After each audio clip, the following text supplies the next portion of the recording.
GQ Guy 24. Wait, scientists have been wrong about Europa all these decades? Shocking. So like, I'm not sure why you posted this comment on the Europa video. You know, it's strange to watch a video about scientific results and then kind of go through this and then not like have concerns about various parts of the science, but you just kind of like give across these like scientists or dummies vibes. And, you know, the whole idea that there could be life on Europa comes from this observation that wherever there is water on Earth, we seem to find life. Several kilometers under the surface of the Earth, at the, you know, in pools that are more than 100 degrees Celsius, in reactor cores, there is life. And so because life seems to be everywhere on Earth where there's water, then let's look for places in the solar system where there might be water. And one of those places is Europa. When the Galileo spacecraft did its observations of Europa, follow on from the Voyager spacecraft, it was able to see this really smooth surface of this large moon of Jupiter. And so instead of it being heavily cratered like what we see with the moon and Mercury, some process is resurfacing Europa. And so then astronomers said, well, then, you know, maybe that this ice sheet that we see on the surface of Europa, it is actually just on top of a very thick sort of ocean of water underneath the surface. And that then wherever there's life on Earth, wherever there's water on Earth, we find life. Therefore, if we found water on Europa and it appears to be liquid, then maybe that's a place to look for life. But life requires a bunch of things. And one of the things that life requires is access to energy. And obviously on Europa, you're under the ice. And so you're not going to get access to solar energy. You need some other form of energy, chemical energy. And amazingly, we have that here on Earth. We have hydrothermal vents, which are completely cut off from the surface of the Earth. They are, you know, many kilometers below the surface of the ocean, and yet you have entire ecosystems around these places where you have hydrothermal vents, you have, you know, various chemicals that are being driven into the ocean and entire ecosystems that are living off of this. And so because Io has all of this volcanism, we look at Europa and say, well, you know, Europa also probably has some level, some degree of tidal flexing that's causing its interior to flex. And that's going to give you, you know, some amount of hydrothermal activity. You got liquid water, hydrothermal activity, then there we could be life. And this is why Europa is the most interesting place to search for life.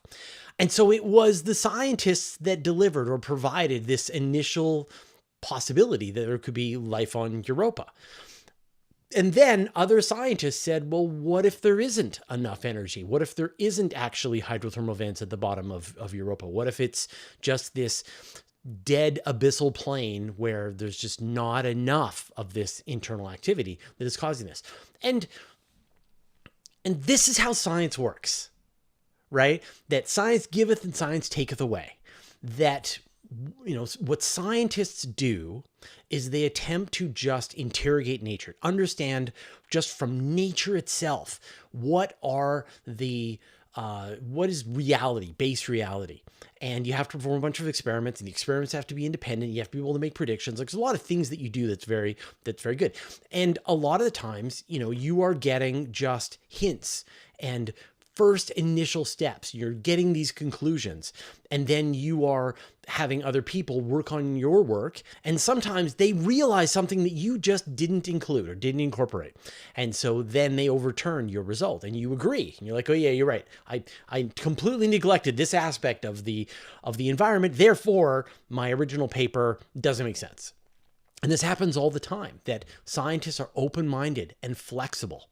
And, you know, a lot of the times when you talk to people who have problems with science, generally they come from a very inflexible perspective. Like, what would it take to convince you that this thing that you believe is incorrect?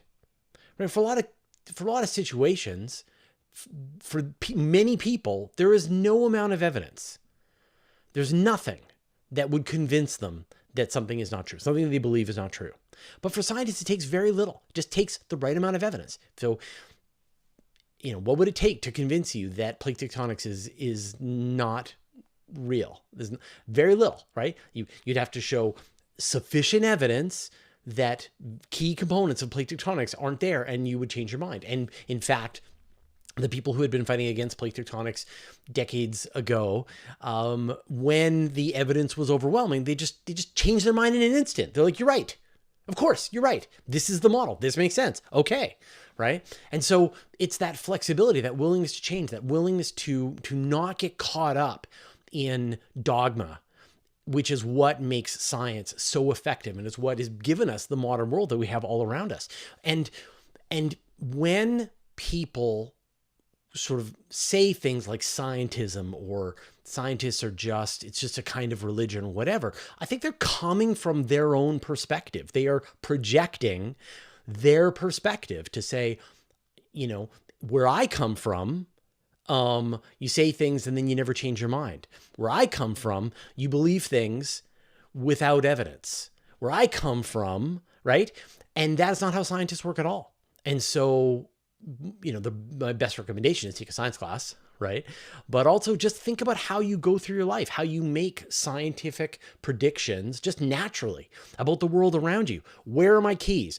My theory is that I left my keys in my pocket. I checked my pocket. My keys aren't there. I have now thrown out my theory that my keys were in my pocket. What is my new theory? My new theory is that my keys are in my pants pocket, my bag, beside the door. I left them in the car. I've lost them. They were abducted by space aliens. Like, you will move through the ideas and theories that you have one after the other until one of those theories pans out. You have your answer.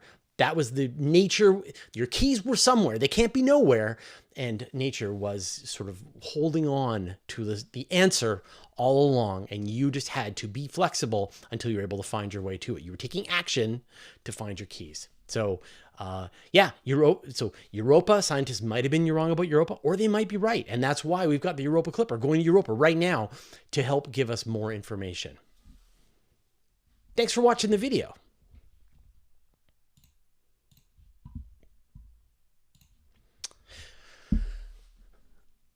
Rob H. 1791. Any thoughts on For All Mankind? I am a huge fan of For All Mankind. This is the show that's on Apple TV. I think it's the 5th season is the one that's coming out, he says, as a huge fan of the show. But the gist of the show is that, when we think about how the Apollo missions, they went to the moon and then they stopped with Apollo 17. You got 12 people walking on the surface of the moon, and then that was it. And in For All Mankind, they say, well, what if the Soviets got to the surface of the moon first, and this kicked off a space race that just never stopped? And so the US and the Soviets just go through all of their milestones, setting up bases on the moon, then heading off to Mars. And it's just this great depiction of a future space exploration, or I guess a past space exploration program that could have happened with our technology. And it is realistic in many ways. It kind of gets less and less realistic as it gets further along, because it's more sort of trying to predict what the future would look like. But it's a terrific show. It's the head writer and stuff is Ronald Moore. He worked on Battlestar Galactica and wrote many of your favorite episodes of Star Trek Deep Space Nine. And so the new season of For All Mankind is coming out in mid-March, and I could not be more excited. Like I said, top 10 sci-fi shows ever made, For All Mankind. Catch up, and then you can enjoy the new season.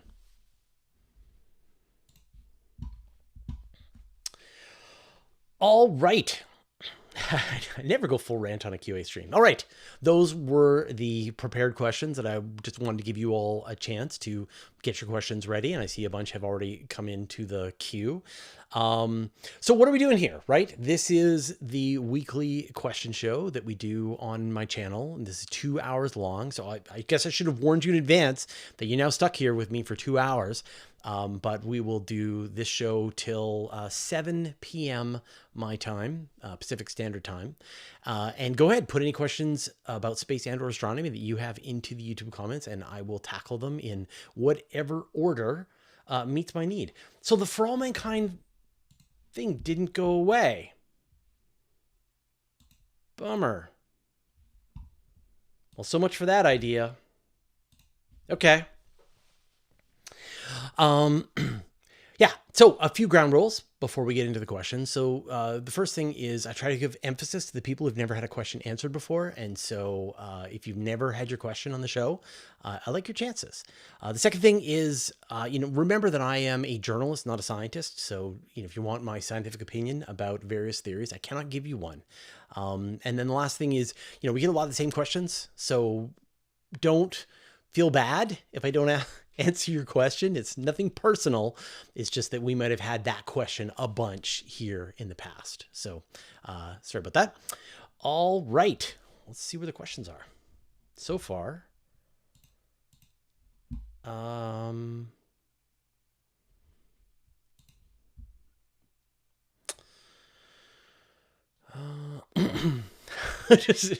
Zappan have to put this into a spreadsheet? No. So far, the system seems to work. So Zappan, you can just like pull your finger away from the trigger now. I think we're okay. Clark Holt 7892. I guess it's Clark Holt. I always remember like the extra number is something that YouTube throws on the end of it. All right. Clark Holt. Have scientists calculated or run simulations on what a planet core remnant from a star exploding would look like through our telescopes? I often wonder what types of theorized minerals might exist.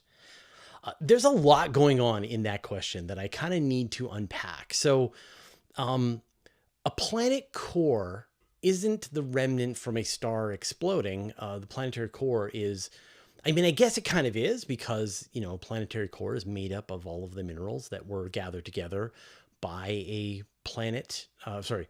A planetary core is made up from all of the remnant materials that were part of, stars exploding, creating heavier elements in their cores through nucleosynthesis. And then that turns into metals that then are part of a protoplanetary protostellar cloud, and they become part of the planets.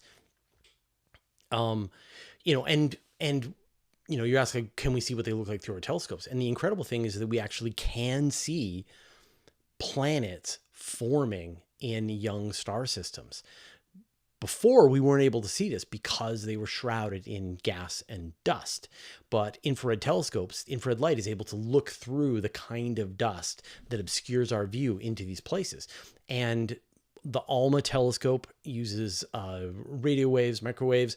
It's able to see into these kinds of things as well. And we can now see protoplanetary systems, systems that are just a few 100,000 years old, a few million years old. You can still see the rings of gas and dust left over from the initial formation. You can see planets forming inside these rings of gas and dust. And it's it's a revolution in what we're able to see in the formations of new planetary systems. And now we've seen almost every single example. We've seen the very first stages as tiny little knots of planets are starting to form, all the way to the point where the planets have pretty much fully formed. The star is starting to ignite and blast out radiation that's clearing out all of the leftover material and everything in between. Like, we're at dozens, if not hundreds, of protoplanetary systems seen in ALMA. It's really amazing. Paul Hatfield. In a binary system, would it be possible for a planet to have a figure-8 orbit around the two stars? No. Now, binary systems can have planets. It's just that they can't be in orbit around both of the stars. So there's a couple of scenarios where binary stars can have planets. You sort of think about like the Tatooine, right? Like whenever astronomers find a planet in a multi-star system, people are like, oh, it's Tatooine, because you think about Luke walking on the surface of Tatooine and seeing the multiple stars in the sky. So the two methods are, if the two stars are very close together, then a planet can orbit around both of the stars, because the stars essentially are orbiting around a common center of gravity in between them. And from the perspective of the planet that is farther away, it sees them as one like one mass. And as long as it's far enough away, about 2 to 4 times the separation of the stars, then it can be stable. And so you just have these two stars going around each other, and then you have a planet, a multiple planetary system. All these planets are just going around these two planets that are close together. So that's the one possibility. The other possibility is that the stars are so far apart that the planets are able to orbit around each one of the stars, and they're not getting messed up by those stars. And, you know, we don't know if there are any planets around Alpha Centauri, but the stars in Alpha Centauri are 11 astronomical units apart. So it's, you know, 11 times the distance from the Earth to the sun. And that's far enough. Like typically beyond about 5 AU, 5 times the Earth-Sun distance, then planets can be stable around those stars. So the figure 8 is just not stable, right? Like you would get tiny changes in sort of direction as the stars are going around, the planet's going around, and your planet would either be thrown out of the system or would be gobbled up by one of the stars. It has to orbit both of them. Lucas House, can you explain the dark hole? Lucas House, can you explain the black holes and dark matter paper that came out recently? I'm not sure which black hole and dark matter paper came out recently that you're talking about. You know, many of them have come out. And the gist is that one of the explanations for dark matter, right, which is this seemingly invisible matter that only interacts with regular matter through mass, but not through any kind of electromagnetic interaction, that, you know, there's been a bunch of possible solutions. One is there's some massive particle that we just aren't aware of, we can't see so far. Another possibility is that we just don't understand gravity at the largest scales, that it works in a different way at galactic distances than it does in regular distances. And the third possibility is that it is made of black holes, and that actually black holes fulfill all of the requirements for having something that is, you know, we can't see them, right? We can't see black holes. They have mass. We know that they have mass, and that there could be a lot of them out there. Now, it doesn't feel like there can be enough black holes if you just go with the deaths of stars, because like whatever black holes are, there would need to be 5 times as much black hole mass as there is just regular stellar mass and gas and things like that. And so you would have needed a different kind of formation mechanism. Just then stars die, you get black holes find each other, merge, that it probably would have been something that would have formed early on in the universe. And this is this idea of primordial black holes. So you would have regions of higher and lower density early on in the universe, and would be dense enough that you would just get black holes forming naturally, and you get them at all different sizes and shapes. And, you know, this idea that black holes can explain dark matter has been around for a long time, and it just refuses to go away because it just hasn't been overturned yet. If you talk to most scientists who study dark matter, they're not going to say, oh yeah, dark matter is definitely explained by black holes, but they can't rule it out. And, you know, but what they can rule out so far is black holes of varying masses. So they know that these things probably aren't like stellar mass black holes. They could be a ton of little black holes, some things with like, say, the mass of an asteroid, or they could be black holes with like 1,000 times the mass of the sun, but probably not anything in between. If there was that stuff in between, we would actually see stars flickering as black holes were passing in front of them from our perspective. We'd be seeing these gravitational microlensing that would tell us that those black holes are out there, and we don't see that. So we have to rule out that idea. But still, yeah, dark matter could be black holes.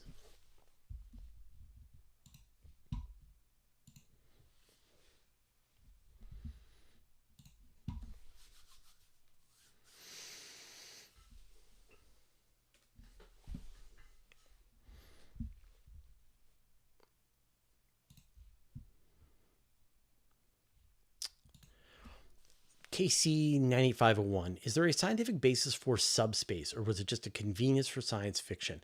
Yeah, I have never heard the term subspace used in actual science.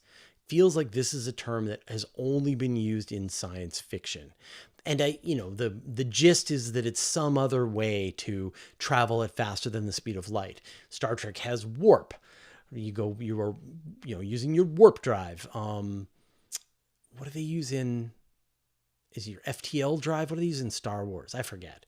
Stargate has wormholes, and people have thought about this idea of subspace as another version of space, maybe a lower dimension that allows you to travel more quickly, and there can be chaos monsters in there with you. And the problem that science has to deal with, that science fiction doesn't have to deal with, is just like the laws of physics, laws of nature. The sad reality is that the stars are really far apart, that they are, dozens, hundreds, millions, billions of light years apart from each other, that for us to even be able to send a spacecraft to the nearest star would take 10,000 years, right? That our fastest technology would get you there in 10,000 years. And that's just not fast enough to tell a compelling science fiction story. And so the first thing you got to do is just say, we're going to throw the laws of physics out. People can just move in spaceships that go faster than the speed of light. It allows you to travel from star system to star system in the way that you would travel from island to island on a boat. And that then you can tell the stories that you want to tell. So unfortunately, there are many ideas in science fiction, just in general, that just don't apply to reality.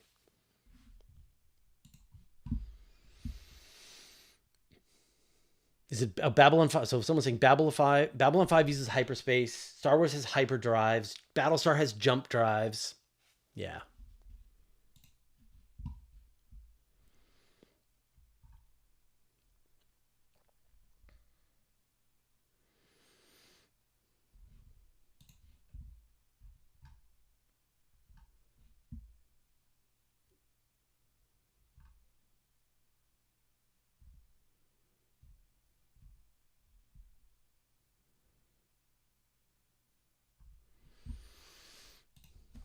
Ian Cudmore.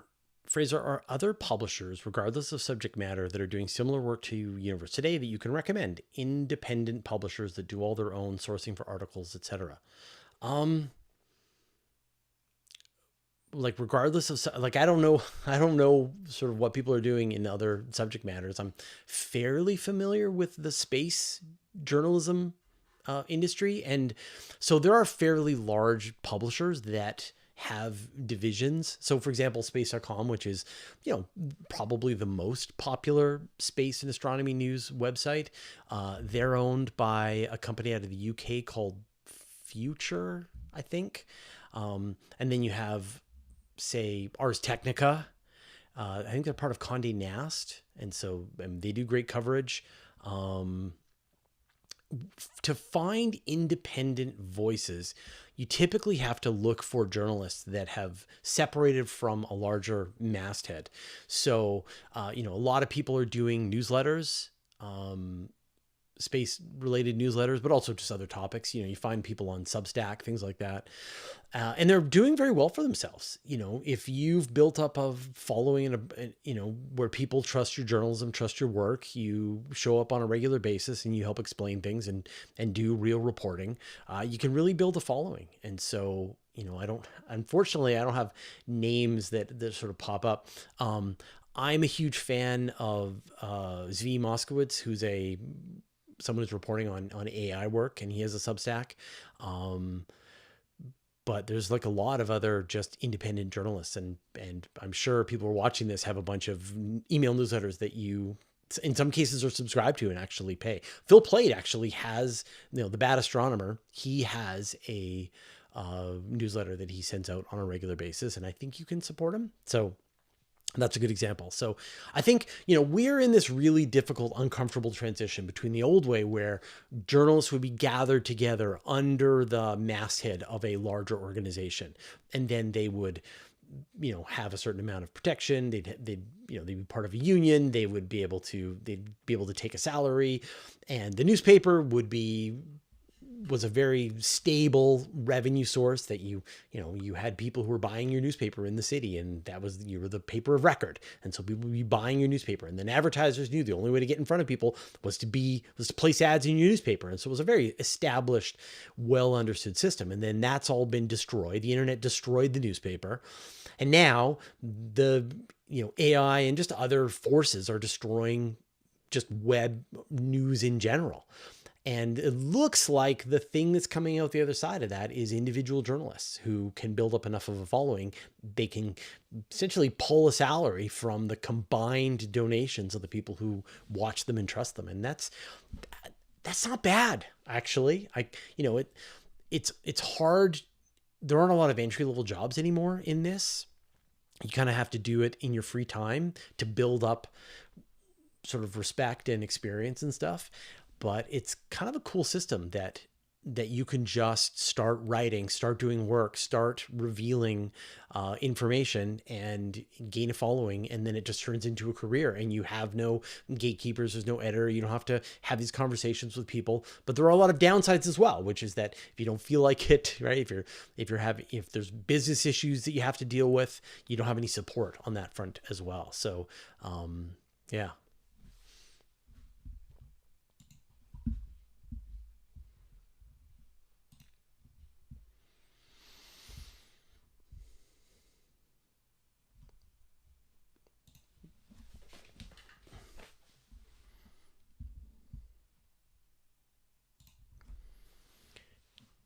Keith Romig, do you think the moon is a distraction, or should we go right to Mars?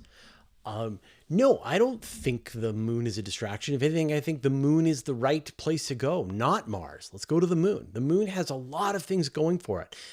There was I forget who said this, but it was almost like we're so lucky to have the moon, this place that is only merely about 400,000 kilometers away from us, that has a solid surface and a gravity that you can walk on, and that we can send spacecraft to and from the moon. It only takes a couple of days to go to the moon, that you're going to practice all of the parts of deep space flight by just going to the moon. You're outside the Earth's magnetosphere, and so you have to come up with ways to mitigate the radiation.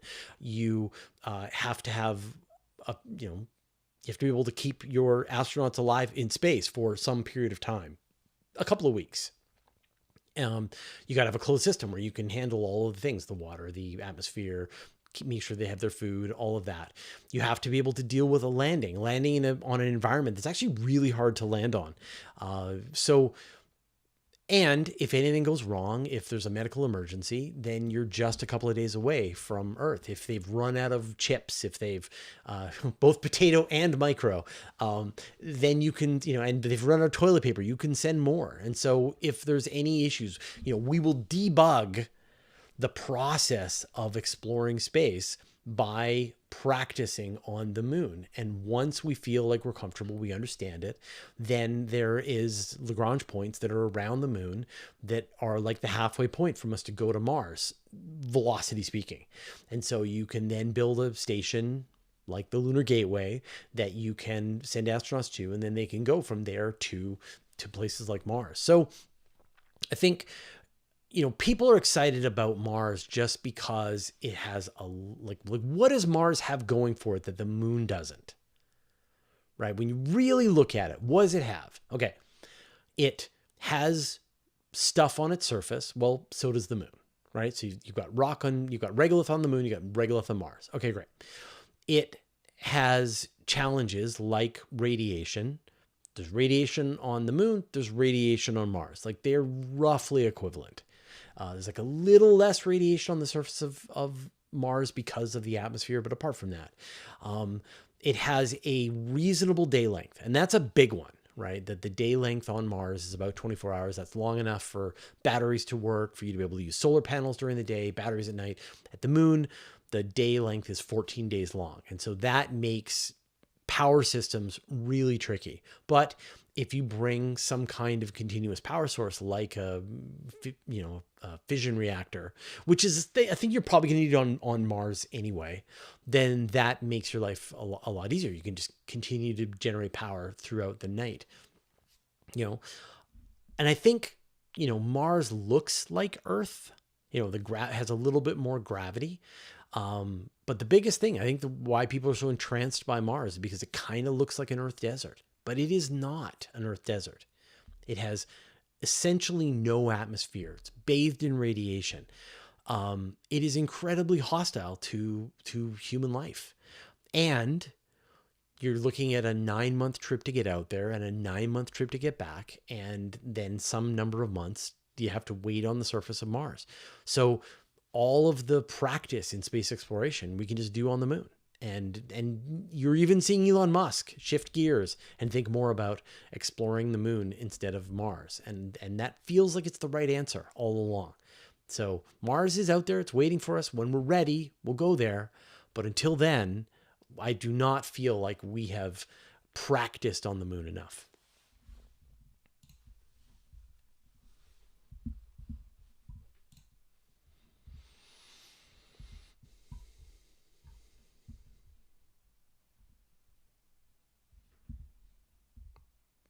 Vildark saying lots of iron. There's lots of iron on the moon. The surface of the moon is silicon oxide, titanium oxide, aluminum oxide, iron oxide. It is tons of metal on the surface of the moon. Easy to grab.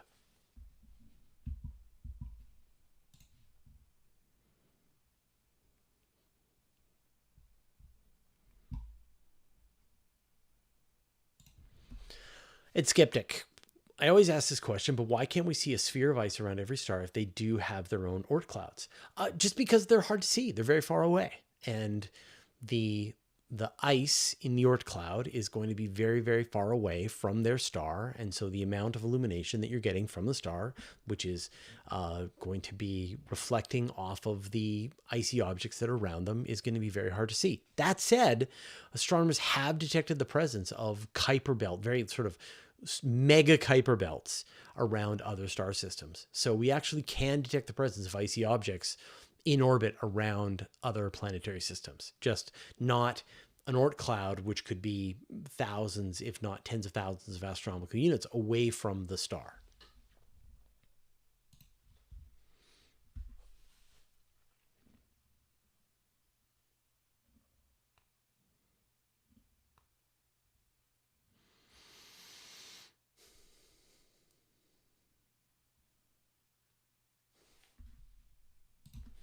Church discography with over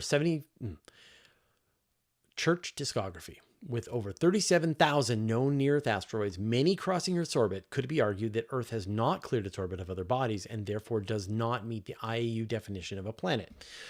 No.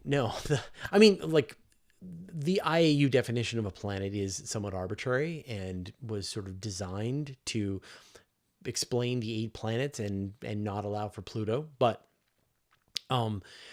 Earth dominates its orbit. That if you add up all of the mass of all of the asteroids that have the potential to cross Earth's orbit, you don't have a fraction of the mass of the moon. You don't have you could form an asteroid that is maybe a few dozen kilometers across, and that's it, like a big mountain.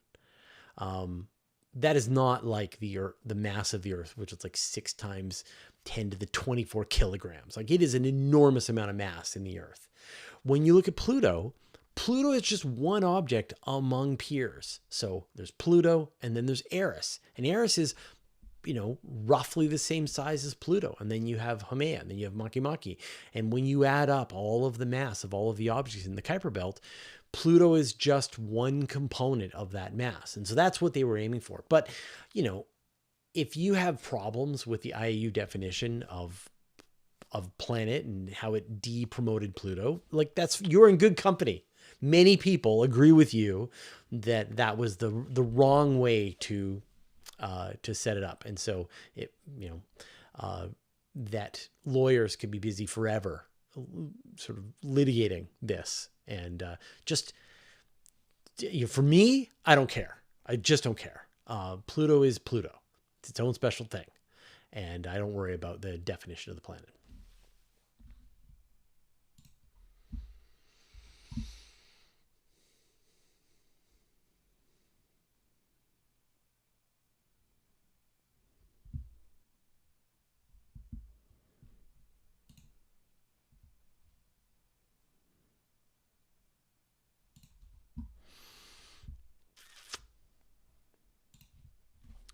Grade. Can they make it rain on Mars? Theoretically, they could make it rain on Mars. The problem right now is there's no liquid water on the surface of Mars. Mars is way too cold. But if you could warm up Mars, then maybe you could get it to a place where it actually can rain. And we see evidence that there were rivers and lakes and seas on Mars in the past. So there must have been rain at some point in the past. Can we make the rain happen again? Well, to do that, you have to raise the temperature on Mars. Now, you can do that in a bunch of ways, but the way that I like is that you essentially put various kinds of greenhouse gases into the atmosphere of Mars.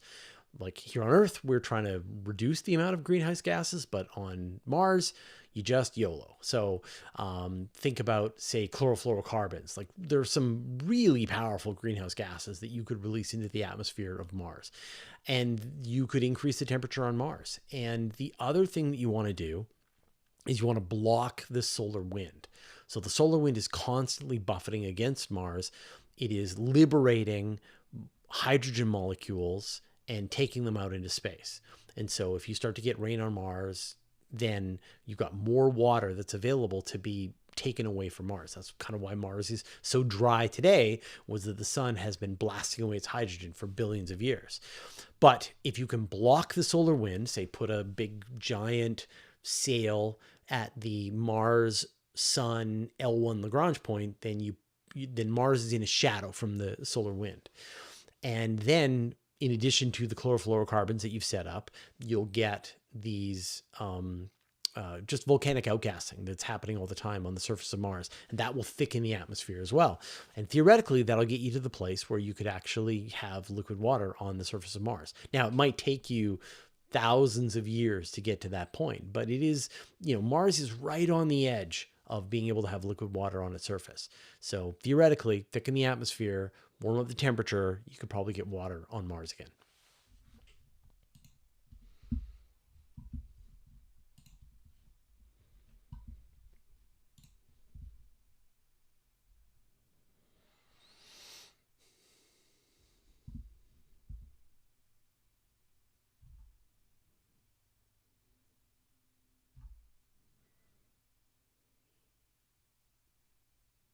There you go. So 1 by land and 2 if by sea says subspace is used in quantum physics to mean a reduced dimension.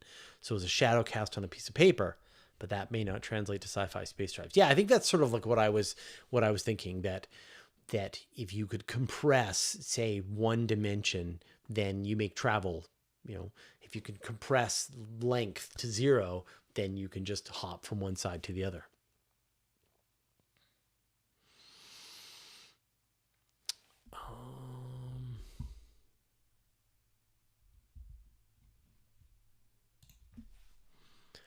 Anti-Fry Wireless. If the edge of the observable universe is the same in all directions, would that mean that we are the center of the universe? Well, let me give you an analogy, okay? You go out into a dense fog, right? It's very foggy, but there's like enough light that you can see. And you are seeing around you, you can see your hands, you can see the ground in front of you, and you can see objects that are relatively close. And then after a little while, everything is lost in the fog. And so you are in the center of your own observable fogiverse, right? But are you at the center of the fogiverse? No. There are other people, and they are having their own fogiverses. And you are seeing your fogiverse, they're seeing their fogiverse, and that you could have overlapping fogiverses if they get close enough to you that you can actually see them. And so it's the same thing with the observable universe. We all have our own observable universe. And it is unique. So where I am here in Canada, I have an observable universe that I can see, and that is different from the universe that you can see. Even though you're probably several thousand kilometers away from me, and so I may see things in the universe a few nanoseconds before you do in one direction, and you'll see things in the universe a little farther and a little sooner than I will on the other side. And so, no, the whole point about this is that no matter where you go, you will see kind of the same thing. You will see planets around you, stars, galaxies, and then in the end, you will see the cosmic microwave background radiation, which is the edge of the observable universe. No matter where you go, if you instantly teleported 10 billion light years away, you would see kind of the same thing. You'd see stars, you'd see galaxies, and you'd see the edge of the observable universe.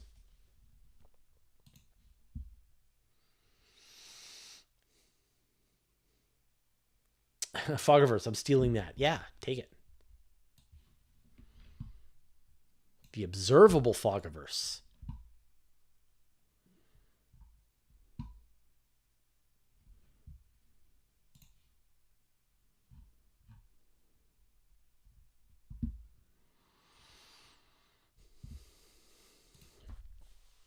Alexandra, is the asteroid belt derived from a failed planet? Not exactly. I mean, it is definitely a failed, it cannot coalesce. And that is because of the gravitational interactions from Jupiter. So the gravity of Jupiter, which is on the outside of the asteroid belt, and a little bit the gravity of Mars, are interacting and causing the nothing to ever be able to form up into one object in the asteroid belt. But even if you did, it wouldn't be very much. If you added all of the mass of the entire asteroid belt, you would end up with an object that has about 5% the mass of the moon. Most of the mass of the asteroid belt is in Ceres, which is a dwarf planet. And so it kind of already did form a planet, right? It's like 38% or something like that of the mass of the asteroid belt is just in this one object, Ceres. And it is relatively small compared to the moon, which is relatively small compared to a planet like the Earth. So Jupiter won't let it coalesce into a single object. And even if it could, it wouldn't be much of an object.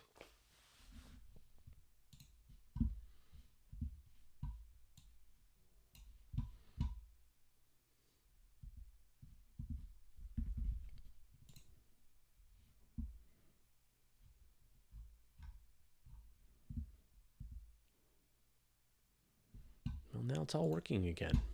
But I think we're over on this system now.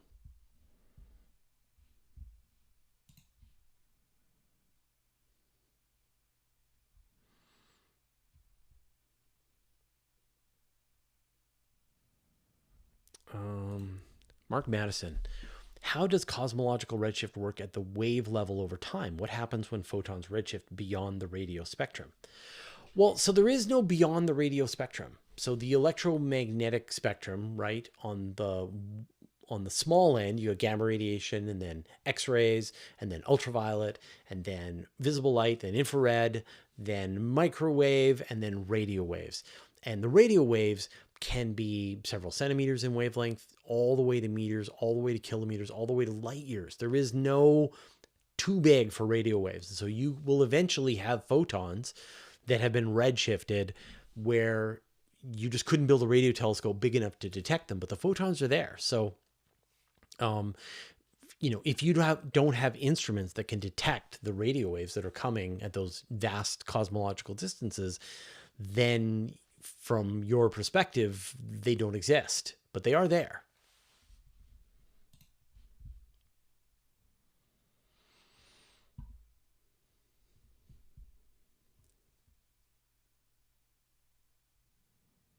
Clark Holt, my kids and I saw Jupiter last night. They want a better telescope. Yeah, Jupiter is great right now. Like if you go outside, like literally right now, well, okay, don't go right now after the show is over, or if you're watching the show after the fact, go outside and look up, and the really bright star that's in the sky, that's Jupiter. And it is incredibly bright right now. And every night that I've had clear skies, I've taken the telescope out and looked at Jupiter. And you can really see how the seeing changes from night to night. So we've had a very weird winter so far. It's been very foggy every night. And so the fog kind of settles down. And so when Jupiter just pops over the horizon, I can't make out anything on its surface. But then when it's like directly overhead, then I can see a lot more detail in it.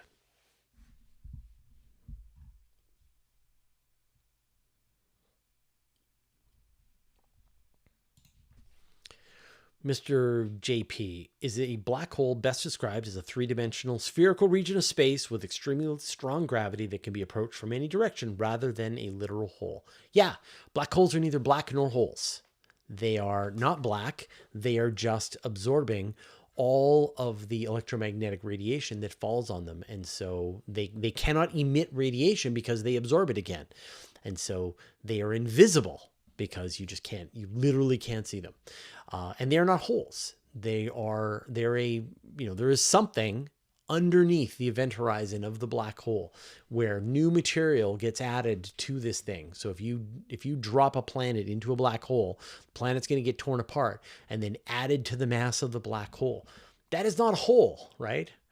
It is added to the mass. Now, what is inside the event horizon? We don't know. It could be a singularity. It could be an object of some size. It could be right underneath the surface of the event horizon. We don't really know. We can just calculate the mass and the spin of the object.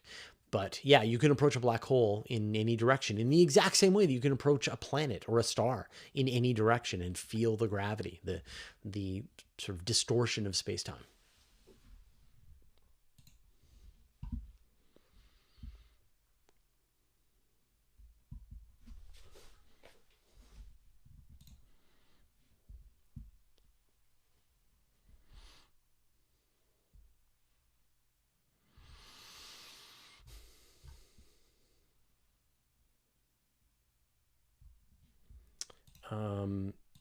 Music cover. Is the Lunar Gateway still happening? I haven't seen anything about it for quite some time.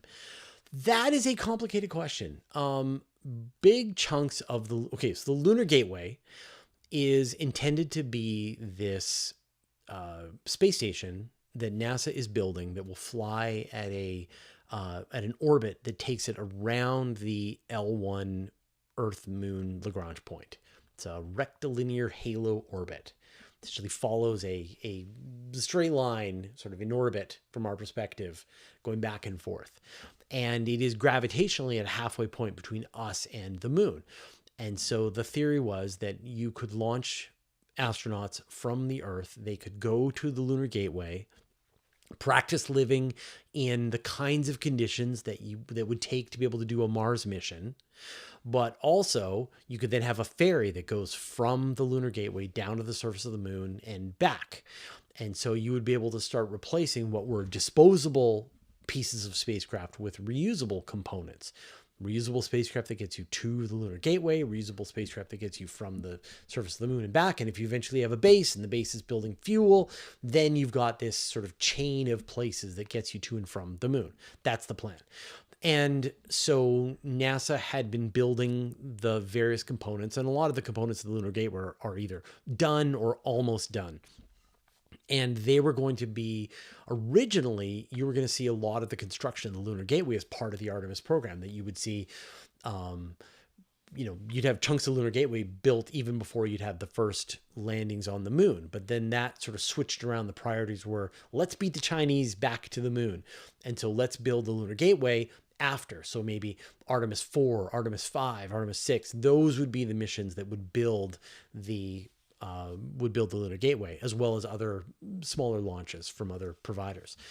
But now, sort of during the White House budget request for NASA for 2025, they effectively canceled the Lunar Gateway. But Congress restored the funding for the Lunar Gateway. And so right now, we still kind of don't know what happens after Artemis 3. The SLSs are in construction, but we know that they're prohibitively expensive. So we're waiting on the SpaceX Starship that's going to be the human landing system. So everything is a mess right now. That even if the Lunar Gateway does get built, who's going to launch it? How will it get launched? That's still kind of up in the air as well. So it's really hard to know what's going to happen next. Now, there's a lot of people that think that the Lunar Gateway is a terrible idea. Robert Zubrin will write you essays at the drop of a hat about how it's a terrible idea and we should just go straight to Mars. Other people think that it makes sense, that, you want to have this station that is relatively close to Earth, but far enough away that it allows us to practice living in deep space.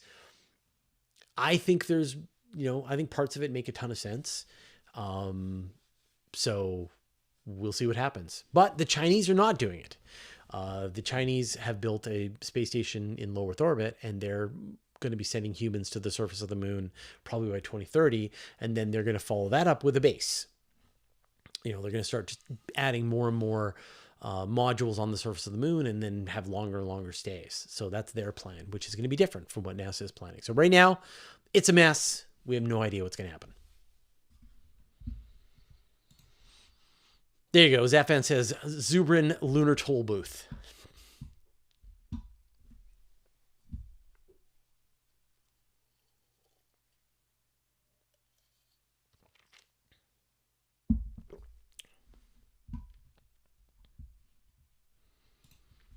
Silas Miller, if YR24 hits the moon, actually, Silas Miller, if YR4 hits the moon, how big would the crater be? Could it be seen with the naked eye?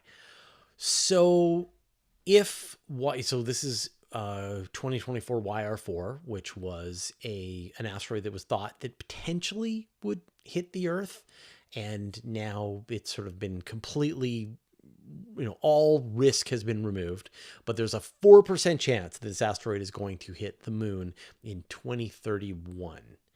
And if it does, then it'll be great. It'll be awesome. It will be the equivalent of like some of the most powerful nuclear bombs have been let off on Earth. So it'll be a big explosion. It will probably create a crater that's about, what was the size? Oh, we just reported this. Okay, hold on. Let me get this. I don't want to say the number. I think it was 50 meters, but I want to be sure.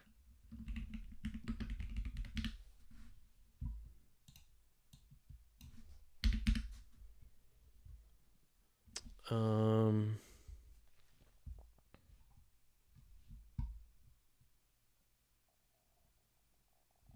the 2026 article.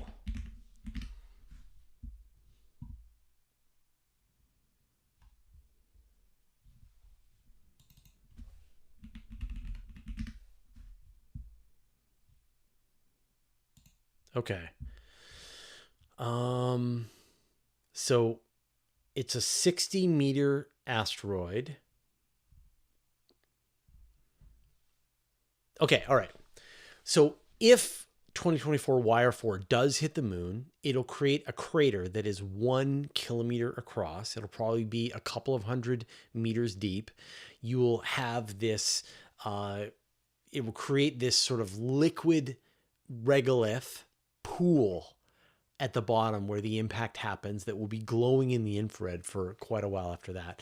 It will throw up debris into space. That debris will make its way down to the Earth and will actually enter the Earth's atmosphere, and hundreds of kilograms of that material will land on Earth. Some of it will be from the asteroid itself. Some of it will be chunks of the moon. And so it'll be like a free sample return mission from the moon. Now, there is an increased risk of potential damage to satellites that are in orbit around the Earth, but it's not a lot.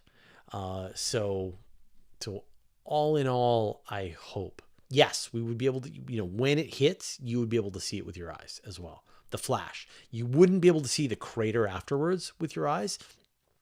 But we would definitely be able to see the crater with telescopes. The smallest object that you can see on the surface of the moon with a telescope from Earth is about 50 to 100 meters across. And so this would be creating a crater that is a kilometer across. So much bigger, definitely visible with with reasonable telescopes on Earth. And then, of course, we have spacecraft in orbit around the moon as well. And so we'd be able to see that.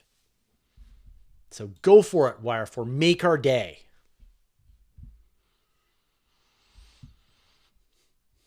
Open your mouth, you can catch moonflakes. Yeah.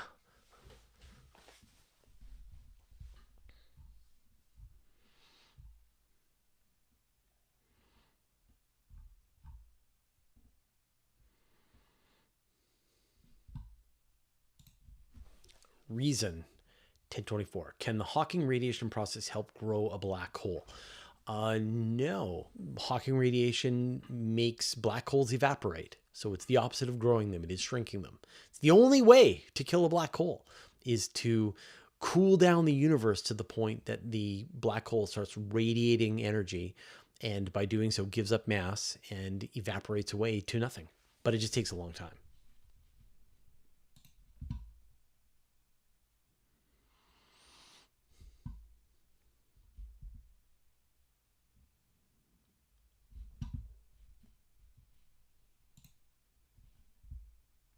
So now the other system is working like a charm.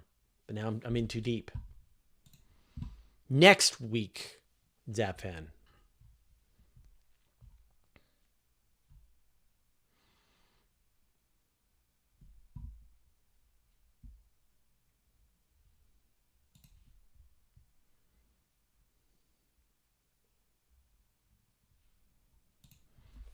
Bobby Jones. Scientists discover that our sun is going to die. How long would it take from the time we find out to the actual death of the sun?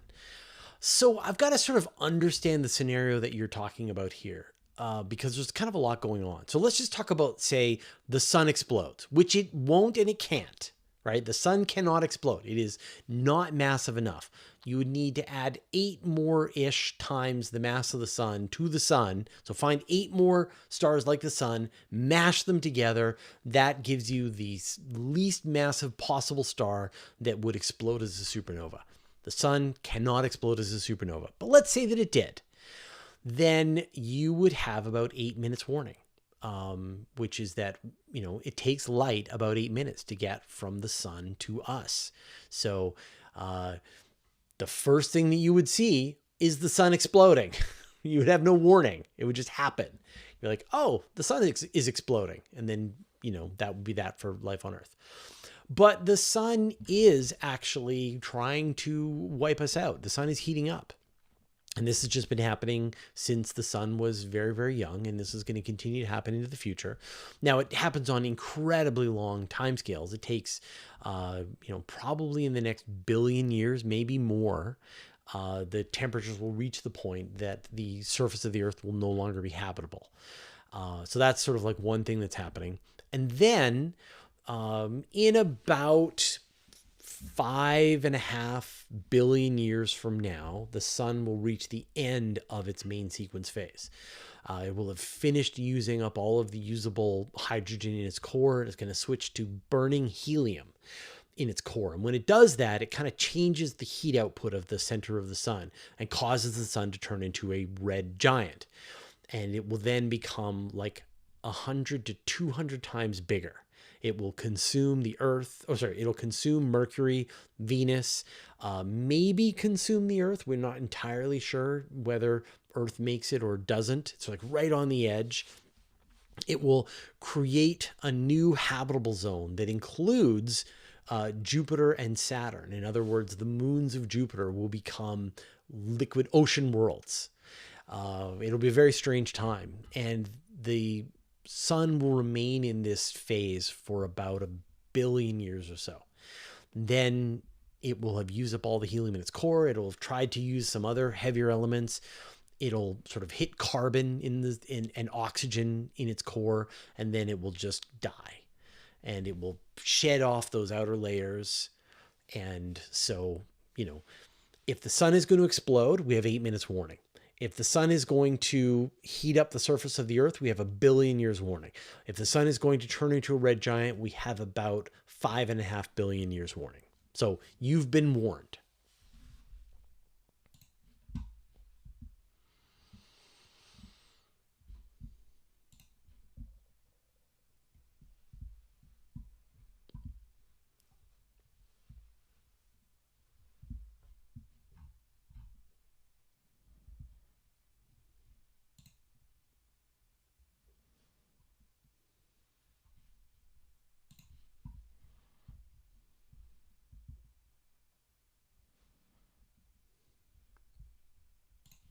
Paige Potter, what's the hardest part about communicating uncertainty to the public?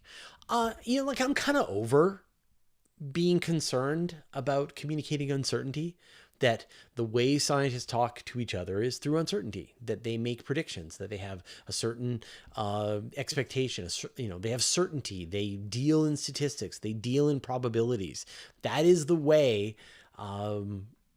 that science makes progress. And I don't think it's a good strategy to obfuscate the method that they use just because people don't have a lot of experience with that. We're entering this world now where people are betting on everything. You have these markets where people can bet on, will asteroid YR4 hit the moon? I'll bet you you can bet on whether it's going to hit the moon or not. And so people are able to be on these probability prediction markets and are getting more and more practice about this, that, when you learn about medicine, right? What are your chances of getting cancer in your lifetime and so on? Probability is the way we have to operate. And so I think that any time that people try to dumb down what it is that they're saying because they don't think that the audience can handle it or can wrap their minds around it, I think it's a bad idea. I think it's much better to state things as the scientists describe them. And then if people need to have this clarified, then you are patiently keep explaining it until this probabilistic way of uncertainty of dealing with the world becomes second nature to all of us. If back to the analogy of your keys, you've lost your keys, right? If I asked you to write down where are your keys and then give a probability to each one of those things, so you say, write down where you think your keys are. Okay, there's a 20%. I think they're in my pocket, my pants pocket, my coat pocket. They're in my bag. They're in the car. They're at the office. Okay, great. Write down each one of those things. Which one is most likely? Put in your percentages. Great. You've put together you have uncertainty about the location of your keys. You have made predictions about the various places that you could have keys. Now you're going to search your pockets. They're not in your pockets. Now you can update your predictions because you've removed one of these possibilities. Like, it is the perfect case. It's how we live. We do this naturally. And I don't think it makes sense to shy away from it. We need to lean into it. We need to just keep using the right words so that people become experienced with it, so that then they have the toolkit to be able to take on any new information that's coming their way.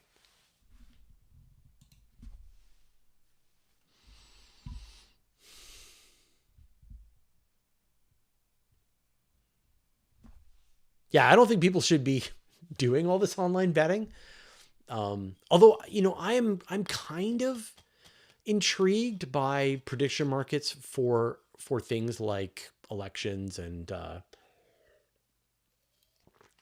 economic things, and because it's sort of a way to get an answer. Like, if people think that something isn't going to happen, or something is going to happen, and then you have them put money beside their prediction, then they get a lot more serious about whether or not they think something is going to happen, right? If you say, who's going to get to the moon first? And then you can have these big arguments. And then you can say, okay, fine, put down some money, right? Like, actually place your bets for what you think is going to happen. Have some skin in the game. That's interesting. But like sports gambling and stuff online, that just seems like madness to me.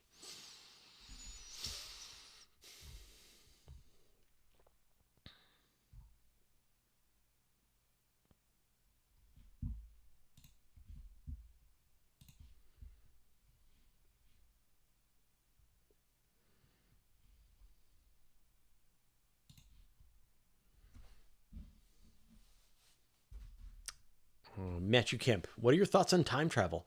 I don't really have thoughts on time travel. Scientifically speaking, there doesn't appear to be any way that you could do travel backwards in time. You can travel forwards in time. You're doing it right now. And you could use time dilation to travel at different rates forward in time, but to travel backwards in time, we don't know a way that you could do it. And philosophically, you sort of can think about how, if there is time travel in the future, then if there's an infinite amount of future, then there should be an infinite number of time travelers that are all around us all the time, and we don't see them. So time travel will never be invented, or the future isn't infinite.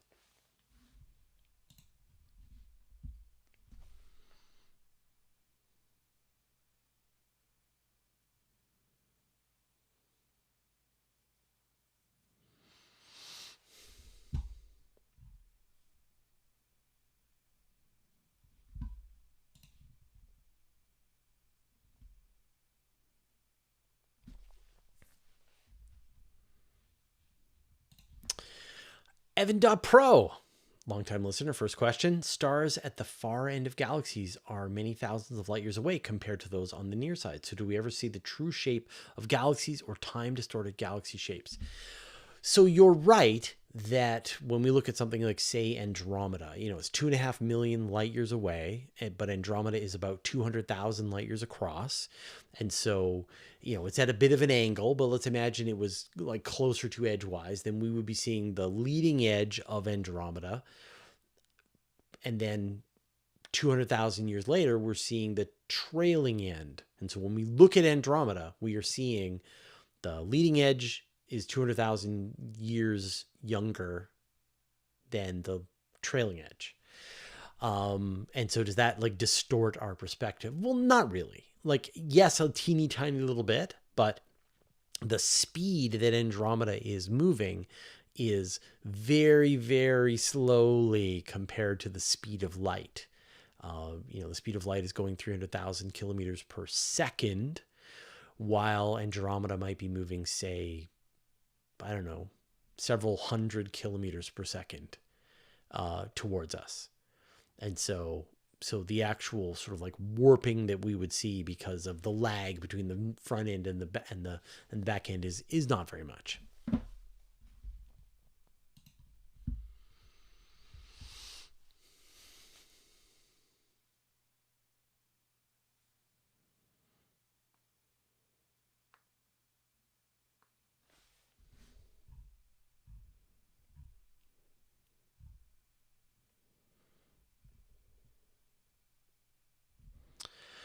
Cooper, did you see the final trailer for Project Hail Mary? I did. I watched the final trailer for Project Hail Mary today. So I actually mentioned that in the QA that we're going to release tomorrow. But if you haven't seen it, it's pretty cool. Although they really, like, spoiler alert. Like, if you don't want to know what Project Hail Mary is about and what the cool plot twist is of Project Hail Mary, do not watch the trailer. Do not watch anything. They have blown it several times at this point. And this one is just right in your face. Here's what the story is about. So if you want to be surprised and enjoy, then do not watch the trailer. But if you don't mind, or if you've already read the book and you want to see how they handle it, it's just awesome. Yeah, very good. I'm really looking forward to it. I can't believe it. We're only like a month away from the premiere of Project Hail Mary. It felt like forever, and yet here we are. Actually, apparently the production company had bought the option to the movie before the book was finished, which is kind of crazy. So good job, Andy. And I'm never going to get a chance to interview him again now because he's so busy.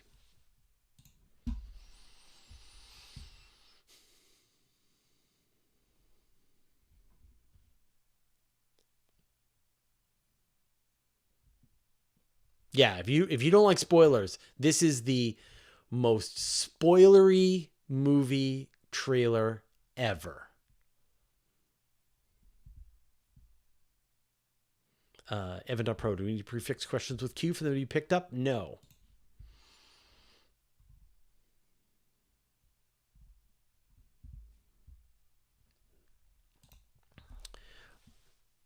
Eerie. So does antimatter contribute to a black hole? Yes. Antimatter makes a black hole more massive. Matter makes a black hole more massive. Energy makes a black hole more massive. Gravitational waves make a black hole more massive. Dark matter, whatever it is, doesn't matter. Doesn't matter, dark matter. Anyway, it makes a black hole more massive. A gamma ray burst striking a black hole makes it more massive. That no matter what it is, it just makes a black hole more massive. There is no way to cause damage to a black hole. When you think about like energy, E equals mc squared, right? The whole famous Einstein thing. You can calculate the mass equivalent of energy. Mass equals E divided by c squared, right? Is that right? Yeah. And so that's the amount of energy that would take to make a certain amount of mass. And so if you fed, I don't know, some ludicrous amount of energy to a black hole, then that would turn into mass in the black hole. Antimatter, when it meets matter, releases energy. And we know that energy turns into black hole. So no matter how you try to go about this, you're just adding to the mass of a black hole. People always ask, like, what would happen if you added a black hole mass of antimatter to a black hole? It would just make the black hole more massive.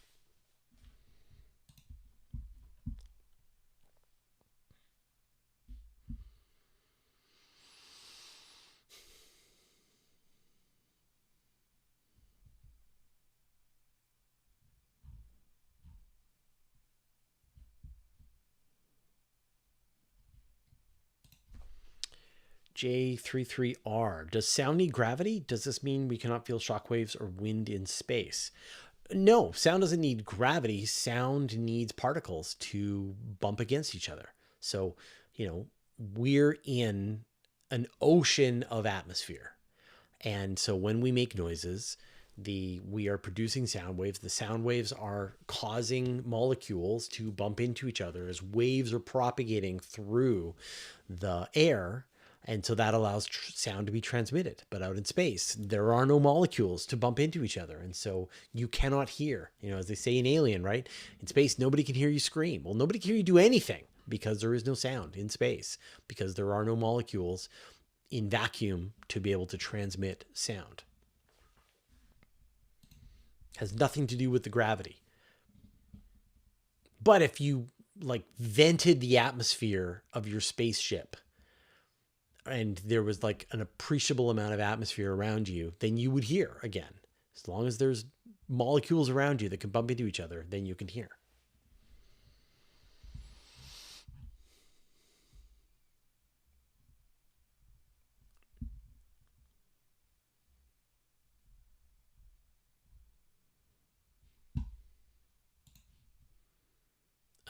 Billions and billions. Have you heard of the new comet C2024 E1 Virtuos?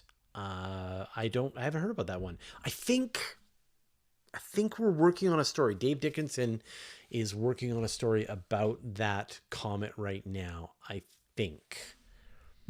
Did we report on it yet? Let me check.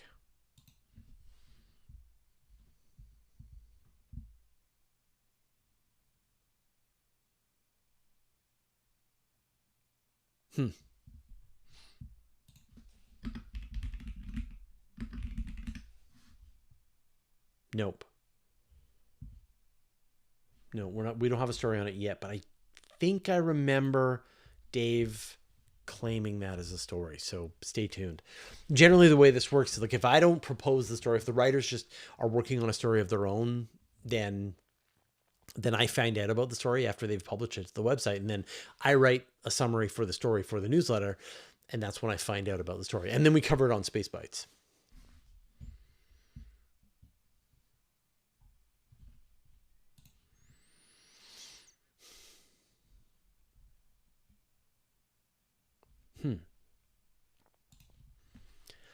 Ash007. What if a rogue black hole comes our way? How much warning would we have if there was no accretion disk to spot it from a distance?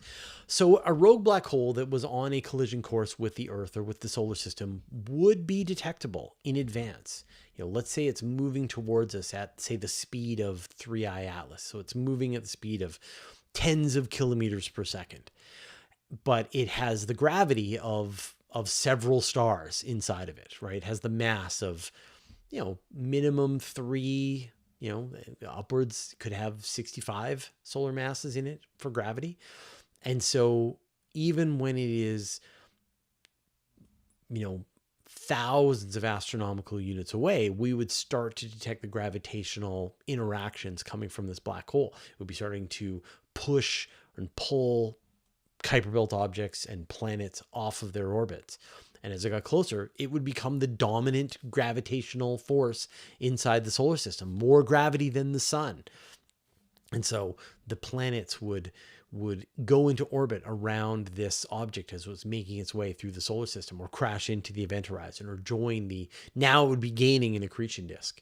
So we would have years of notice that it was on its way, that it was going to be happening.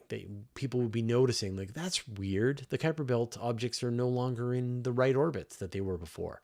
That's weird. Neptune is no longer in the right orbit anymore. That's weird. And after a while, people are like, okay, we know that there is an object with 3 times the mass of the sun that is on a collision course with the sun.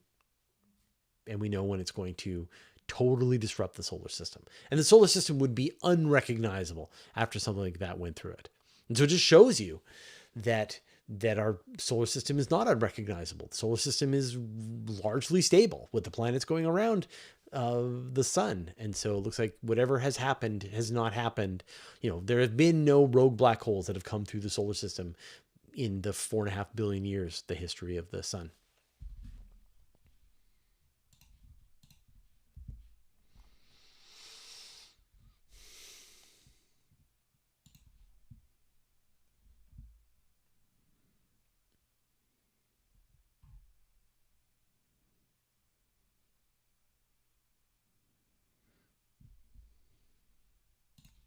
Visto tutti. With 200 degrees centigrade days and negative 200 centigrade nights, the moon seems like a perfect place for a steam engine. Store heat in lava tubes. Yeah, there's been some interesting papers that I've reported on that are kind of this idea that that you don't even need to use lava tubes. You just use sand. You can build a sand battery. So in Finland and other places on Earth, they've stored heat underground in giant, just blocks of sand. And the amount of heat that you can store it, actually, you get the sand up to hundreds of degrees, and then it actually holds on to that heat for months. And so you can, during the summertime, you use solar energy to heat up the sand. And then during wintertime, you use that sand heat to heat up your building. And it works like a charm. And so you could imagine something like that, where you've got solar panels on some lander. It puts a pipe into the regolith beneath it, digs out a chunk, creates a sand battery. And then during the 14 day on the moon, lunar day, it's heating up the regolith. And then for the 14-day lunar night, it is extracting that heat back out again. And then you can use like a Stirling engine or a thermocouple to extract electricity from that heat.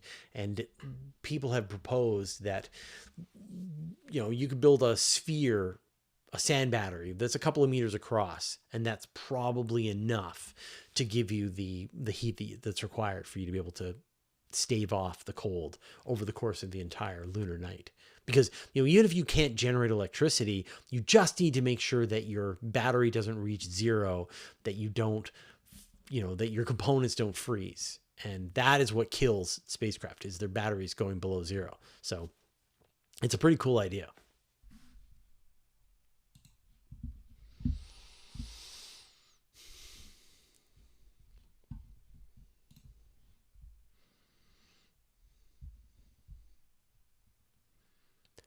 Tommy Saucier Plord. Fraser Cain is the best. A tough question, but a fair one.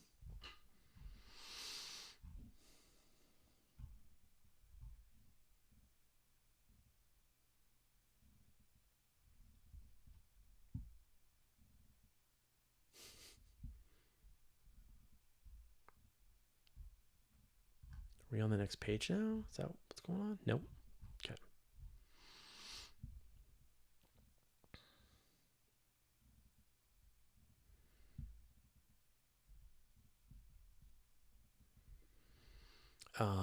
Rev JH, what are some astronomy textbooks you would recommend? I don't have any recommended astronomy textbooks.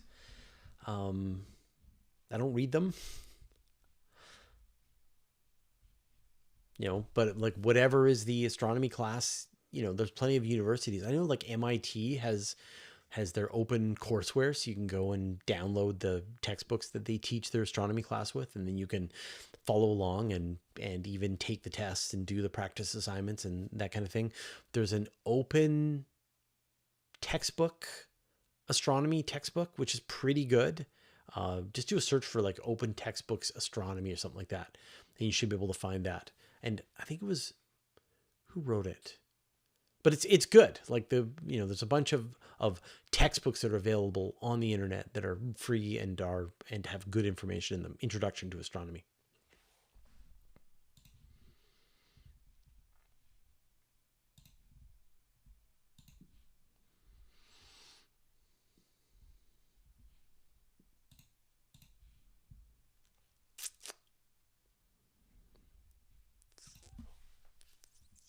$31415 Dow. Do you think we'll make it to something like an expanse solar system? I wish. The Expanse is probably the best science fiction television show that's ever been made. Space exploration science fiction television show. And they have a really, very realistic perspective on what the future of space exploration and humanity living across the solar system might look like. But it has a huge caveat, and that is that they develop a very badly named fusion drive that allows spacecraft to accelerate very quickly. And so, you know, and whatever they're using, it is very compact and it allows spacecraft to fly, to zip across the solar system in weeks, if not days, and, you know, out to Neptune in a month. And until we have some kind of compact fuel source like antimatter or metallic hydrogen, we're just not going to be able to have that kind of a future, which is too bad because, you know, the expanse is amazing. And so it's like, if we did have engines like that, then this is the kind of this is the way the solar system would work. And I love it. You know, it's such a good show. And there's so many realistic things about how they deal with when they are accelerating their spacecraft, then they have artificial gravity. And then they flip around and then they decelerate their spacecraft and they still have artificial gravity. So most of the time when they're in their spacecraft, they have gravity, which is also very helpful because you want to film your sets on Earth. You get to make it look like they're in, you know, Earth gravity. But then they deal with the times when they're not accelerating and then they have to be floating around and they have to deal with that and deal with liquids and they have to tie everything down inside the spacecraft. So it's really well done. It's such a good show. Like, if you have not watched The Expanse yet, you are missing out on the finest science fiction television show ever made. And I cannot believe that they stopped making them. I know there's going to be like a movie later on. I'm not sure. I don't care. What a mistake to not keep doing The Expanse. Such a good show. You hear me, Jeff Bezos? More Expanse.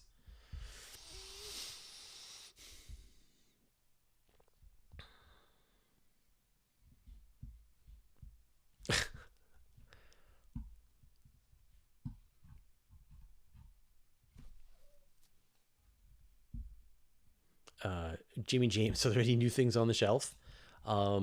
Mostly my growing DVD and Blu-ray collection. So I think I might have mentioned this a couple of months ago that I've gotten kind of obsessed with physical media again and have been buying DVDs and Blu-rays at thrift stores, and like nobody wants them.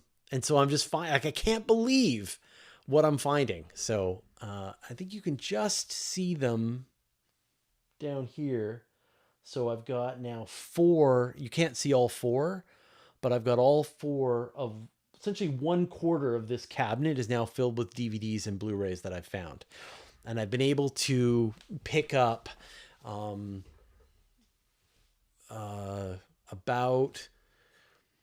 I've got about 150 movies now.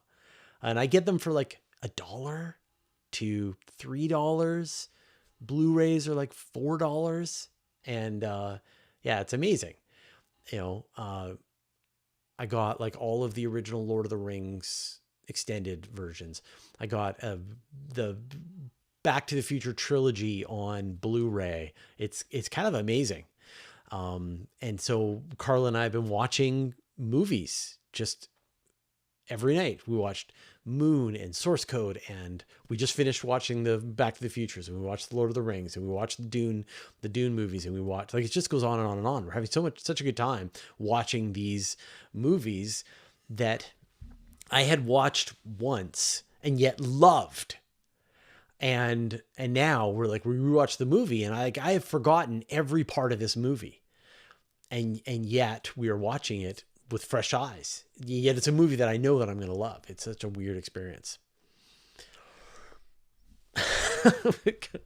There you go. Bezos heard you loud and clear, Fraser. More Melania movies. Yeah. All right. Melania 2. The Re-Melania.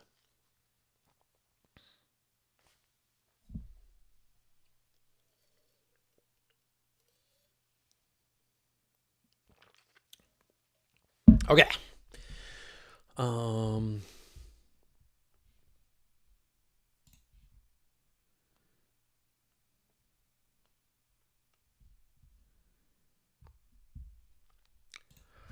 Hoopaball.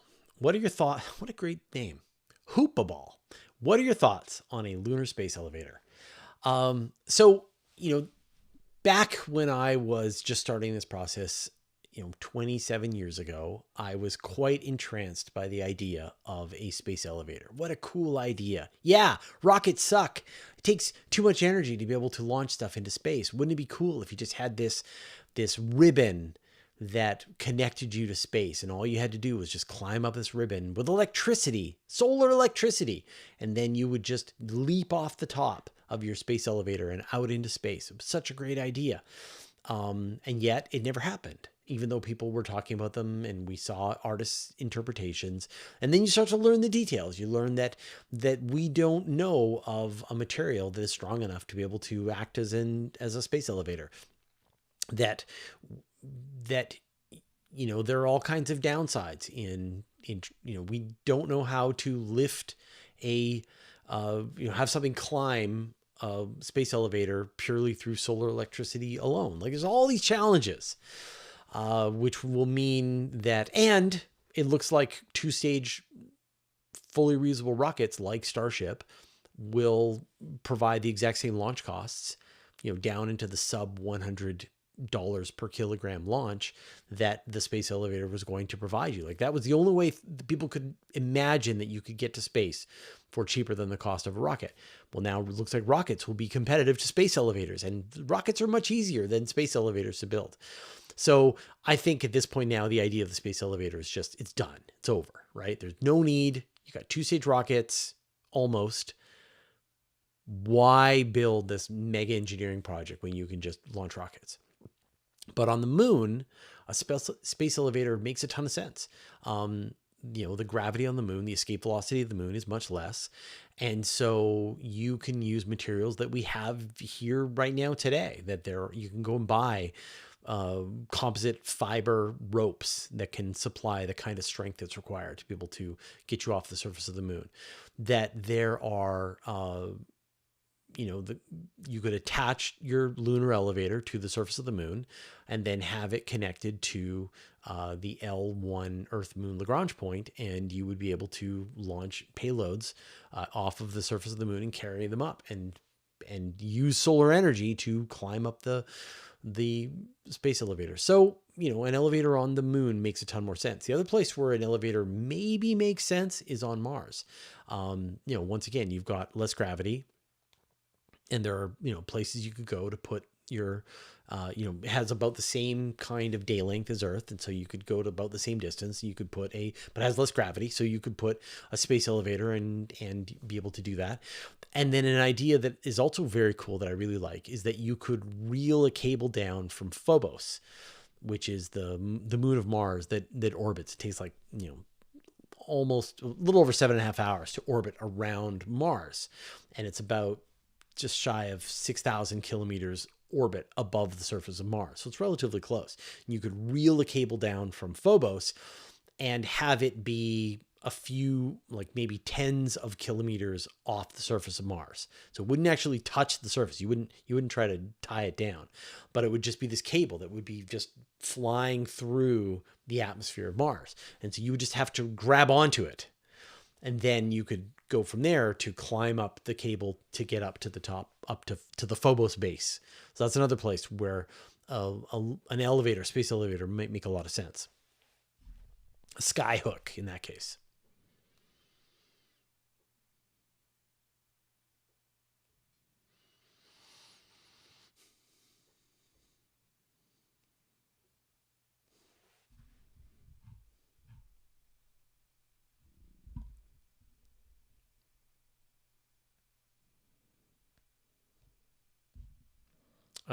And then Arjone is saying, how about a lunar spin launch?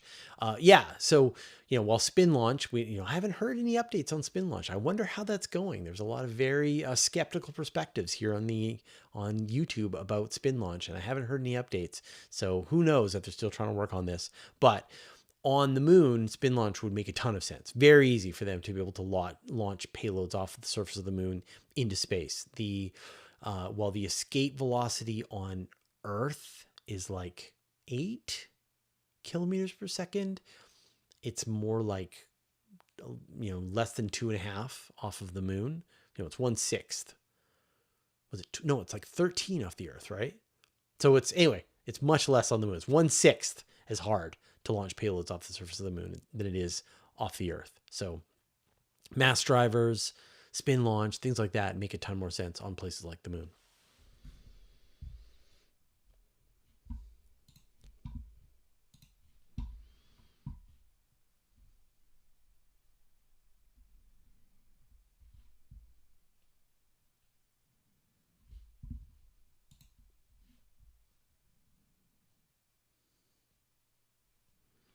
Looks like people are having an argument about the foundation in the comments. So the Foundation series on Apple is very good. It's a very good show. It has nothing to do with the books, but it's a very good show, and I really enjoy it. There's a lot of stuff in the Foundation series that the world building is done in a way that actually is better than the idea of the books. Like, for example, the way the Emperor, the Cleons go, where there's essentially this clone dynasty of the Cleons, which allows them to maintain a stranglehold on the empire after the death of the Emperor. It's a great idea. And the way they interact with each other, and they have these weird personalities with Brother Dawn and Brother Day and Brother Dusk. It's all great. Other parts of it, I don't like at all. And especially I don't like it because I'm too familiar with how they tackled it in the books, and I liked it in the books better. So you have to detach the part of your brain that gets annoyed if something does not adhere to the books, right? There's the books, there's the TV show. They are not the same, and that's okay. It's okay. I totally get that the books as written by Isaac Asimov, the Foundation books, are kind of unfilmable because it's like a bunch of people sitting around in a room working stuff out, Well, then now we're going to give them religion, and then that will cause everyone to, that's how we'll exert our influence over them. And then, we'll start with influencing them with science, and then we'll influence them with religion, then we'll influence them with politics, and and a lot of it is people negotiating trade treaties and exerting sort of threats of military force against each other, and not so much people flying from orbit in their giant star cruisers in action sequences, which they need to cover to make a television show interesting. So I think it's okay.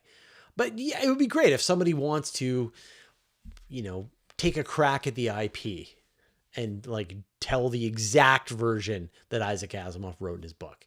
And my guess is it would feel kind of boring. Just a lot of people sitting around smoking pipes in some kind of 1970s version of science fiction. And it's, talking about atomics, and it's not as good as we were hoping. So I'm perfectly fine with people doing, trying to do something that's a little different.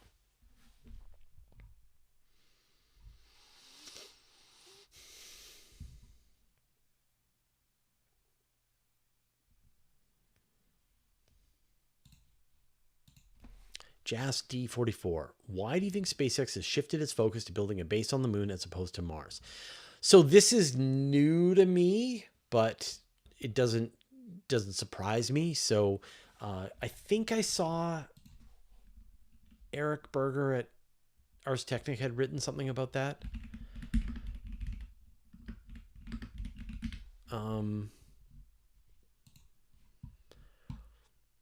Okay, in a reversal, SpaceX prioritizes city on the moon over Mars project, Musk says.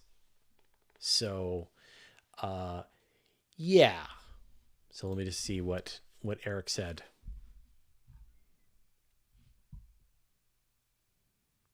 So for those unaware, SpaceX has already shifted focus to building a self-growing city on the moon, as we can potentially achieve that in less than 10 years, where Mars would take 20 plus years. The mission remains the same: extend consciousness and life as we know it to the stars. It's possible to travel to Mars, where the planets align every 26 months, whereas we can launch to the moon every 10 days. This means we can iterate much faster to complete a moon city than a Mars city. That said, SpaceX will also strive to build a Mars city and begin doing so in about 5 to 7 years, but the overriding priority is securing the future of civilization, and the moon is faster. Welcome to the club, Elon. Glad we saved you a seat, which is that the moon is closer. It is much easier to get to. It makes a ton more sense to try to build a base on the moon than it is on Mars. That when they run out of toilet paper or chips, micro or potato, then you can send them supplies. And so it just makes a ton more sense to go to the moon than Mars. So why did you do it? Because it was the right answer. That's why, because it was logically correct. But the thing that's more logically correct is to not build a city on either, because it is still beyond sort of, there is no financial reason to do it, and it isn't going to be insanely expensive. And so, you know, we don't want to build a city on the moon. We want to build a research base on the moon in the same way that we have a research base in Antarctica. And then we will have a research base on Mars.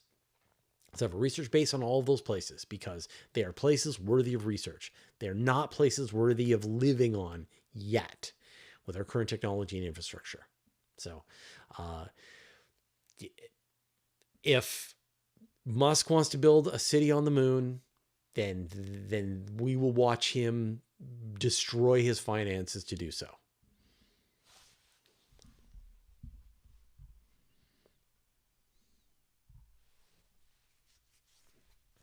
Now, will all the people who told me I was wrong apologize? All the people who said I was just a Musk hater? No, of course not. Ed Skeptic, what is the cheapest telescope I can buy to do some proper stargazing? You know, you've got to define your terms. What is proper? What is stargazing? What is buy? So I always recommend binoculars. Binoculars to do some proper stargazing. And you can buy relatively inexpensive binoculars for, $50. And you can see a much better view of the sky with those. You can see rings of Saturn, moons around Jupiter. You can see you can see the Andromeda galaxy. You can see the Orion Nebula. You can see lots of cool star clusters just with a pair of binoculars. And you'll learn your constellations. You'll learn where things are around the sky. So that's my recommendation. If money is a concern, go with a pair of binoculars. Then you've got to decide whether you want to do visual observing with a small telescope or whether you want to take pictures with a smart scope like the Sea-Star. So, we'll wait for that, give you that update, but you're not allowed to buy a telescope until you own a pair of binoculars because they're inexpensive. And if you're not using your binoculars, then you're not going to use your telescope. We use our binoculars almost every single day and night. Like we keep putting them away and we keep leaving them out on the counter because we're constantly using our binoculars. In the day, we're looking at birds. At night, we're looking at space stuff. Yeah, then you go Dobsonian or Sea-Star. So it's those are your choices. If you want to take pictures of space, you go with the Sea-Star. If you want to look at cool things, but they won't look as good as the pictures, then you go with the Dobsonian.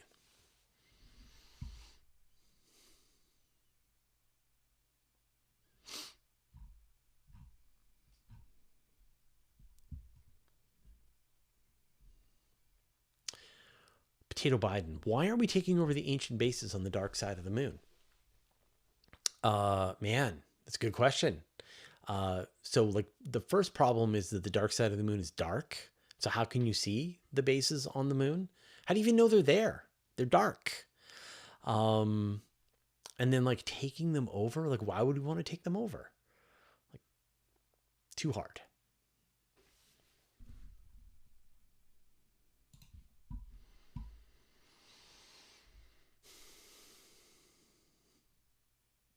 Stanton, anything to add about the series Elon talks about, the Colony series or something? I think you're talking about the Culture series, which is a series written by Ian M. Banks, and it's 10 books. And the gist is that it's this sort of far future advanced technology So the gist is it's far future, advanced technology, and there are trillions of beings like us, but there are also intelligent machines, spacecraft, drones, and they've built this sort of like utopia, the closest thing you could have to utopia, which is mostly peaceful, mostly trying to do the right thing, sometimes doing the wrong thing, sometimes going to war, but it's sort of, you can imagine possible futures, and the culture feels like the one that you would want to live in. And in fact, Elon named the drones after the names, like the drone, the landing barges for the rockets, named them after various spacecraft in the Culture series. So, of course, I Still Love You, just read the instructions, and there's like just a ton of these spacecraft. All the spacecraft are sentient, and they're grown from babies essentially. And it's a great, great series. Definitely one of the best science fiction series ever made. And if you want to just to like get a better handle on them without reading them, there's lots of YouTube, lots of YouTube videos which will tell you all about the series, and you can decide if that sounds cool that you want to read them. But I highly recommend the Culture series for sure. It is something that I agree with Elon Musk about. And what a great tragedy that Ian M. Banks died at a young age and wasn't able to continue the series. But all of his books are great too, like even his non-science fiction.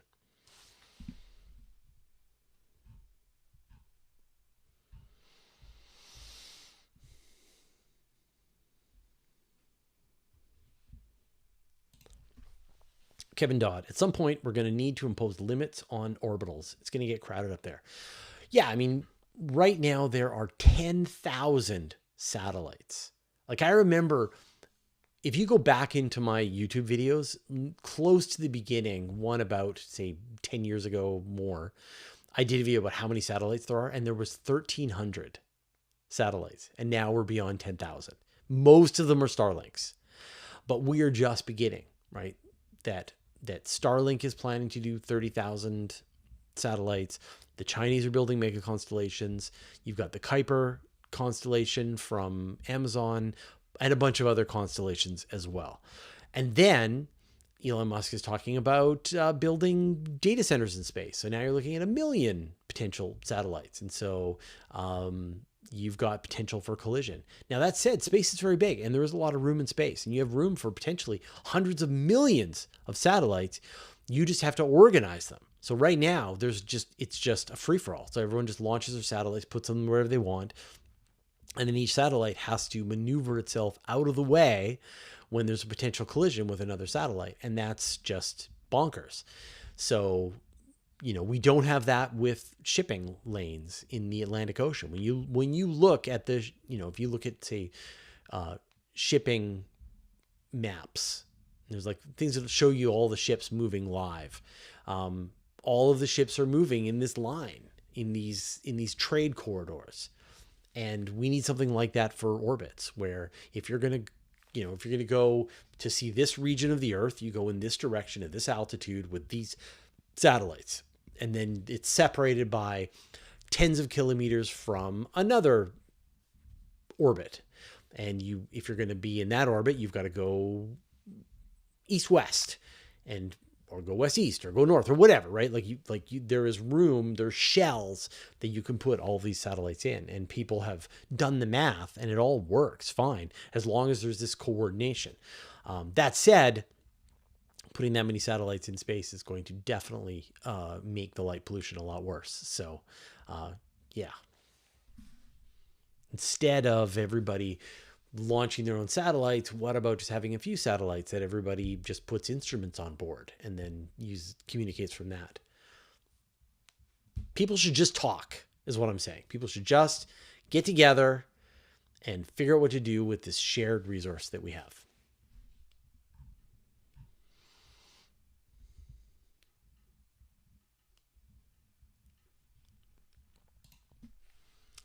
Silence in motion. How is it freezing in space outside Earth's atmosphere, even in direct sunlight? That's actually kind of a complicated question, because when you're in space, you can't gain or lose heat in the two of the three ways that we normally do. So when you touch something hot, right, then you are directly connecting with that thing, and its molecules are vibrating and they can heat up your molecules, and that's why you get a burn, right? You're also surrounded by the atmosphere, and so air molecules are bumping into you. They are sucking away some of your heat and they are moving away. So that's conduction and convection. The last thing is that you are emitting infrared radiation off of your body, and that is coming off as heat. When you're out in space, there is no conduction, there is no convection, there is only radiation, and you are limited by the amount of radiation that you can do based on your surface area. And so, in fact, for many spacecraft, the problem is not that they get too cold. The problem is that they get too hot. And so they need radiators to be able to get rid of all of their heat energy. And so, yeah, if you're in the shadow on the moon, for example, where you're not getting any sunlight, then the temperatures are, minus 180 Celsius or something. Very cold.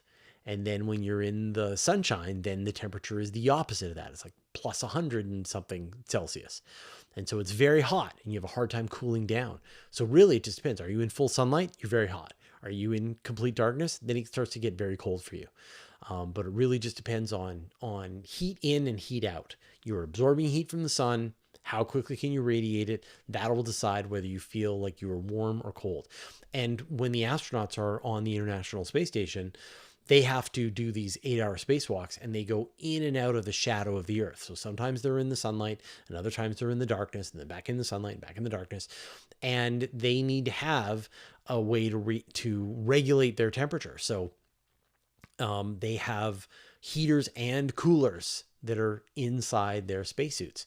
And so when they're in full sunlight, then the suit is trying to keep them cool. And then when they're in the darkness, the suit is trying to keep them warm.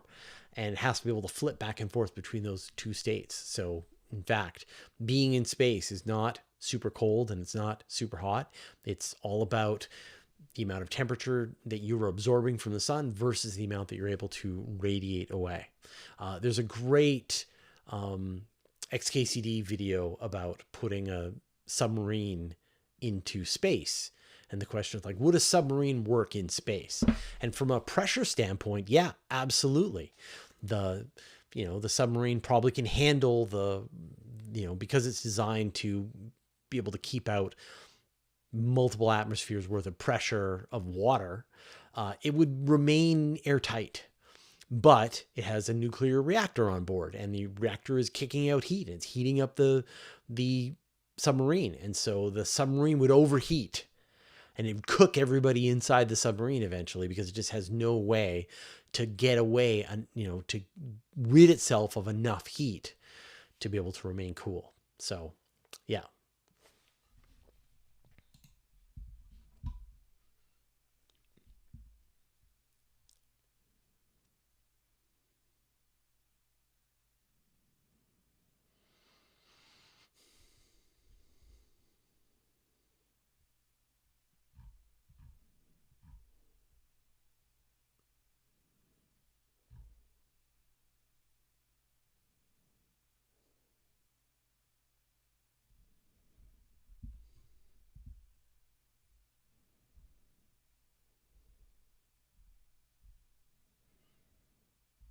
Just looking through the questions. Dear boy, where's Artemis? Any physics problems you have with the book? I haven't read Artemis. I heard it's not great. I interviewed Andy about Artemis, but I haven't read the book yet. The thing that I remember him talking about was how much oxygen is tied up with the aluminum oxide on the surface of the moon, that if you wanted to manufacture aluminum on the moon, you'd have so much oxygen as a waste gas that you'd eventually just be venting it off into space because you wouldn't know what to do with it.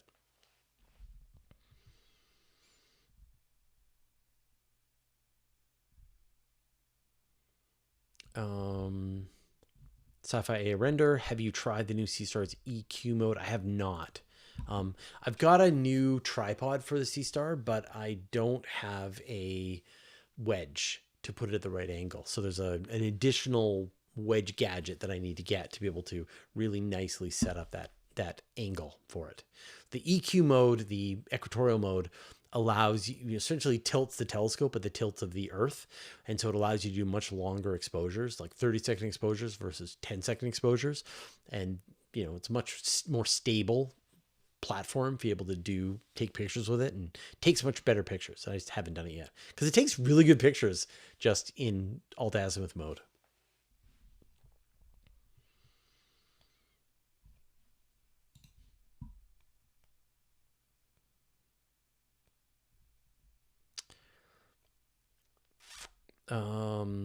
ArcSim, how many nights a year do you bring your white Skywatcher telescope outdoors for stargazing? Well, I'm still in the honeymoon phase with this telescope. So I bought the Dobsonian, the 8-inch Dobsonian, what was it, October, I think? And then we were gone for a month. And then really every clear night that we've had, I've taken the telescope out and used it. So I think I've had about 20 clear nights with it, and mostly it is Jupiter, Moon, and then right now it's been Orion, double clustered Perseus, Andromeda. What else did I look at? Some clusters, and then I left the telescope out, and then I got up in the morning. I was able to look at Hercules, Ring Nebula. I was able to see into Sagittarius a bit, which was cool. Saturn, although Saturn is very boring right now because the rings are almost edge on. Haven't seen Mars yet. And the moon is just amazing. Like, the moon is the greatest thing. So that's what we're using the telescope for. It is a fun telescope to own. All right, we've reached the end of the live stream. So I guess I need to wrap things up. Thank you in advance to Chad and Anton, who have to deal with this nonsense, in that it was not as smooth as I was hoping. And yet now the new system has been working perfectly well. No, wait, it says error retrying. So I'll need to sort that problem out. It worked for a while. But it's like, isn't this cool? Oh, will you see this? Does that work? No, that doesn't work. Wait, does it work here? Yeah, like, isn't this cool? I can put up the question. Is the asteroid belt a failed planet? And then it brings up the question on the screen. And then I've even got, let me see if I can do this. Oh no, I'm not able to do that yet. Let me see if I can fix this.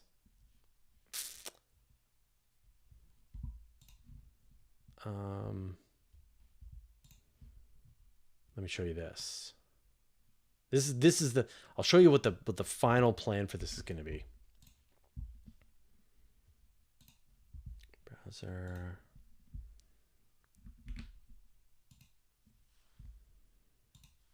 Don't worry about that.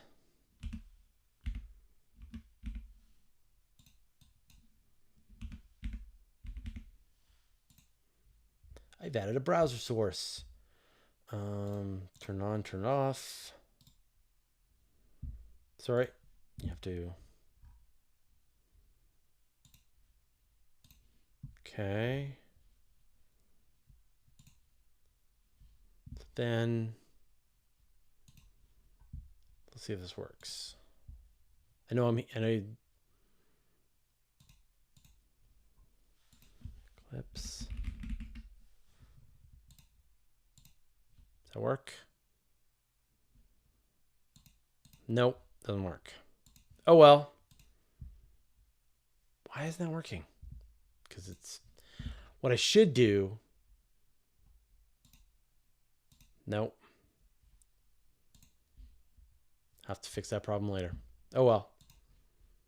Bummer.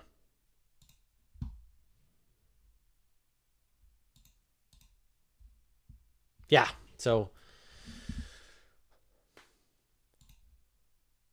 So that's working like a charm now. So I see. So what it's supposed to be is it'll put up pictures. So if I'm doing a answering a question about eclipses, I'll have a whole bunch of eclipse pictures, and then I can click on those pictures and have them display on the screen, either as a sort of partial picture or the full screen. And that'll be cool. So we're trying to improve the production of the live stream so that it works better. But obviously, it's a challenging problem. But so it was connecting and disconnecting from the live chat, which is frustrating. But I'll get there. Zapfan asking about no astronomy cast. Yeah, Pamela had some problem with her water boiler in her house and had to delay astronomy cast. So we're doing astronomy cast on Wednesday. All right. Thanks everybody again. And what's happening? What's coming up?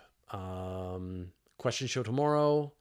Probably an interview release on Wednesday. I interviewed somebody about the Japanese Space Agency, which was really cool. If not, that'll be on Monday. Another question show. And then Space Builds on Friday. So thanks everyone. And we'll see you all next week. Remember, next week is European time. So it's going to be 8 a.m.